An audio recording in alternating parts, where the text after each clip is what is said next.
주님 평화. 여러분 오해를 받아본 적 있으신가요? 크고 작은 오해는 많이 받곤 하죠.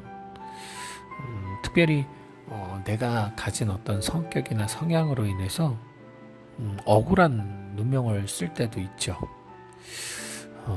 제 경우는 사람들과 함께 있을 때, 대화를 할 때 거기에서 소외당하고 싶지 않은 욕구가 강해서 남들보다 좀 더 말을 잘하고 싶어하고 임팩트 있게 이야기하고 싶어하고 그 환경 속에서 중심이 되려고 하는 그런 욕구가 강합니다. 남들보다 잘나기 위해서, 남들보다 뛰어나기 위해서 하는 건 결코 아니에요. 저는 남들보다 잘나고 싶은 욕구가 별로 없습니다. 오히려 반대로 저는 사실 남들보다 내가 못하다는 열등의식이 좀 강해요. 어려서부터 좀 그게 좀 강했습니다. 더 정확하게 말하면 사춘기 시절 이후부터 그런 것들이 강해졌어요. 그러다 보니까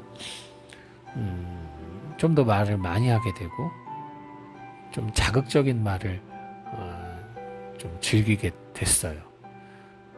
근데 그게 농담 따먹기를 시덥지 않게 한다기보다는 시니컬하게 이야기를 한다던가 비꼬듯이 얘기한다던가 혹은 재밌는 얘기를 하려고 끊임없이 애를 쓰는 거죠. 사람들에게 관심을 받기 위해서. 그것이 내가 잘나고 싶은 게 아니라 소외당하기 싫어서. 참 좋지 않은 습관이기도 하고 부끄러운 습관이기도 합니다. 그것을 많이 노력을 했으나 지금도 때에 따라서 뭔가 내가 억울하다고 느끼거나 내가 좀 이 분위기 안에서 말을 하지 않으면 마음이 너무 불편할 때는 이게 주도권을 갖고자 하는 욕구가 많이 올라올 때가 있어요. 그런 저에게 사실 상담 공부는 참 도움이 많이 되었습니다. 얘기하고 싶어도 참아야 되는 순간이 참 많거든요. 그것을 참는 것을 배웠어요. 어쨌든 그런 저의 성향이 많은 오해를 불러일으키고 정말 억울한 일을 많이 당하게 했습니다. 내가 하지도 않은 말을 했다라고 믿게 되는 경우, 또 내가 전달하지도 않았는데, 그리고 혹은 절대 해서는 안 될 말을, 전달해서는 안 될 말을 했다고 믿고 그냥 저를 혼을 내거나 저를 비난하는 경우도 여러 번 당했어요. 너밖에 누가 그럴 사람이 어딨어? 솔직히 말해. 거짓말하지 마.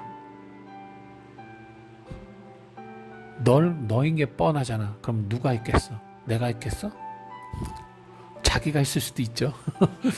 근데 어쨌든 그러한 말을 들을 때마다 항상 결심을 하죠. 다시는 그렇게 안 하리라. 다시는 내가 말 안 하리라. 근데 못 지켜요. 원체 저는 유쾌한 사람이니까요. 저는 유쾌할 뿐이지 남의 말을 저쪽에 전달해서 그 사람이 낭패를 보고 그 사람이 어떤 다른 사람에게 벌을 받도록 그렇게 하는 나쁜 사람은 아니거든요. 하지만 그럼에도 불구하고 반성이 되는 건 우리 모두가 많이 갖고 있는 그 뒷담화라는 그 부분은 저도 면하지 못합니다. 저도 정말 미운 사람, 정말 불편한 사람에 대해선 염려하고 걱정한다는 어떤 프레임을 씌우고 그 사람 이야기를 할 때가 있었습니다. 부끄러운 겁니다. 그거는 의도적인 거고 죄예요. 그런 부분은 분명히 반성을 합니다만 실없이 의미 없이 남의 말을 전달하는 것은 남의 어떤 허물을 전달하고 하는 것은 해서도 안 되는 일이지만 저도 즐기지 않습니다. 그런데 어쨌든 그런 억울한 일들을 여러 번 당하다 보면 당연히 나 다시 그런 일을 하지 않으리라, 혹은 저런 사람이 되지 않으리라 반성을 하는데요. 저 또한 어찌 보면 제가 갖고 있는 저의 성격적 결함으로 인해서 누군가를 쉽게 판단하고 그 사람이 했을 거라 추측하는 경우가 많았습니다.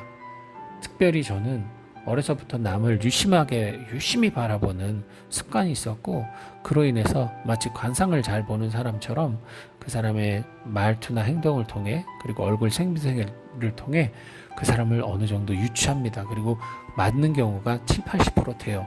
그러다 보니까 그것으로 인해서 선입관이 생겨서 그를 단정지어 생각하는 경우가 많았습니다. 이처럼 우리는 그로 인해서 오해를 하고 오해를 받으면서 살아가고 있어요. 억울할 때가 많아요. 하지만 억울하니까, 그러니까 그 일을 안 한다? 그것이 옳음에도 하지 않는다? 그것은 아니라고 생각합니다. 사실 순교자들은 모두 억울해요. 그죠? 진리를 믿은 것뿐인데 목숨을 잃어야 했어요. 너무 억울하죠. 하지만 그럼에도 불구하고 그들은 그 억울함을 기꺼이 받아들였습니다. 왜요? 그 억울한 대상이 바로 하느님이었기 때문이죠. 예수 그리스도였기 때문이에요. 그분들을 사랑하기에, 그분들을 위해서 기꺼이 억울한 누명을 쓴 거죠. 예수님이 그러하셨듯이 사실 천주교 신자는 세상 사람들에게 많은 오해를 받아요. 대표적인 게 뭡니까? 마리아교, 또 우상숭배, 그리고 사람이 사람의 죄를 용서한다는 고해성사에 대한 부정적인 시각, 그리고 화채솔로 불리우는 성채성사의 비판, 무엇보다도 주일날, 개신교도 비슷하겠지만 주일날 보이지도 않는, 있지도 않은 신을 경배한다면서 모여와 춤추고 노래하고 돈을 갖다 바치는 그 모습을 어이없게 바라봅니다. 그리고 어떤 일을 할 때 열심히 하면 되지, 자기 힘으로 노력해서 하면 되지, 기도를 왜 해? 라고 생각하는 사람들도 있겠죠. 억울합니다. 저희는 하나님을 사랑해서 그러는 건데. 근데 그렇다고 여러분 신앙생활 안 하실 거예요? 그 말 듣기 싫어서 포기하실 거예요? 아니잖아요. 우리가 그 억울함을 기꺼이 감내하는 이유는 우리는 그들이 모르는 진리를 알기 때문입니다. 우리들만의 고유한 신앙이 있기 때문이에요. 그것 없으면 사실 그 모든 것이 정말 미친 짓일 수 있죠. 정신 나간 짓일 수도 있어요. 마찬가지인 것 같아요. 우리들이 때론 억울하게 느껴지는 그 모습 안에는 나의 고유한 정체성과 성격이 있습니다. 비록 억울한 일을 계속 당해도 바뀌지 않는 그 모습이라면 그 나의 기질을 수용하고 받아들이는 것도 현명한 방법이 되지 않을까라는 생각이 드네요. 억울하든 뭐하든 나의 모습대로 살아가는 것, 그것이 하느님이 우리에게 내려주신 고유한 우리의 본성이 아닐까 싶습니다.